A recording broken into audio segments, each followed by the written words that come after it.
আমার পোলাফান দিয়ে আমি কোনোদিন বাঙ্গারি টোকাই নেই, তাই কেন বলবে টোকাই? হ্যাঁ, আর ওর ব্যাকগ্রাউন্ড একবারে বেশি ভালো, একবারে বেশি ভালো।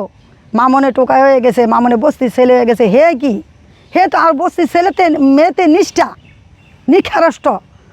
যে মেয়ে এক স্বামীর ঘর করতে না পারে, হে মেয়ে যখন 14 স্বামীর ঘর করে, হে কতটুক ভালো থাকবো। মামনের পিস একবারে ছাড়ে না। মামনের নামে মামন টোকাই, মামন বস্তির ছেলে। হ্যাঁ, বস্তির ছেলে, বস্তির ছেলের সাথে তুমি কেন প্রেম করছো? বস্তির ছেলের সাথে তুমি কেন রইছো? আজকে বস্তির ছেলে হয়ে গেছে। হ্যাঁ, ওর ফ্যামিলি গতিক জানো, মানুষ পরিস্থিতির শিকারে বহু কিছু হয়ে যায়। আমরা আগে ছিলাম মহল্লাতে, ওর বাবা বিদেশে ছিল।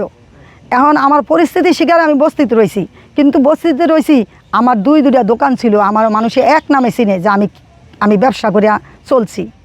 ওরা ঝগড়া করছে, ওরা কী করছে না করছে এটা তো আমি জানি না। আমি মাঝখান কী করতাম, সারাইতে যাইতাম, সারাইতে গিয়ে আমরাও আবার কিলগুতি খাইতাম। তা খাইলে পরে মহানারে বলতাম যে মা, এক আল্লাহর দিকে চাও, মাটির দিকে চাও। মেয়েরা সংসার জীবনে কয়টা করে? মেয়েরা সংসার কয়টা করে জীবনে মেয়েদের লিগা 3টা ইয়া থাকে। যখন হয় তখন কিন্তু সবাই আইসা দেখতে আসে। মাঝখানে একটা বিয়া হয়, পরবর্তী হিরা বিয়ে হয় যখন দুনিয়া পৃথিবী ছাড়িয়া যখন চলে যায়, তখন একটা বিয়ে হয়। এই বিয়া শেষ বিয়া। তো মা, তুমি একটা মাটির দিকে চাও আর আল্লাহর দিকে চাও, চাই হইল তুমি সংসার করো। আর পাগল, ওর লগে তুমি কথা কইও না।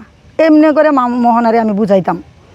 একটা জিনিস কি, মোহনায় কিন্তু খুবই ভালো। আমি মোহনার ব্যাপারে কোনো দিন খারাপ কথা বলতে পারবো না, কারণ আমাদের সাথে খারাপ করে নেই। আমি কেন বলবো যে খারাপ? আর আমাদের সাথে কখনো আমার মেয়েরে অনেক ভালোবাসছে। আমার মেয়ের সাথে ভিডিও করতো, আমার মেয়েরে সাজায় দিত, আমার মেয়েরে অনেক কিছু করতো। ও আমি যদি রাগ হইছি তা কইছে মা, ওর লোকে রাগ হইন না, ও বাবা মানুষ বোঝে না, ওর লোকে রাগ হয়ে না। আমি কিন্তু ছিলাছিলি করে থাক, ওর কথা আমি নিয়েন না। তো মোহনায় কিন্তু আমাকে যথেষ্ট ভালোবাসছে। মোহনার আমি যখন বলছি যে তুমি আমারে কইবা লুবি, মা এগুলো কি বলছেন? কখনো আমি এই কথাটা বলতাম না। আপনি তো আমার শাশুড়ি, আপনি আমার মা, আপনার কথা কেন আমি খারাপ কথা কমো?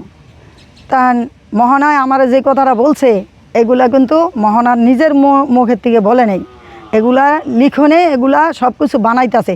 লিখনের এখানে কি? আমি বলতে চাই সবার কাছে, লিখনের এখানে কি?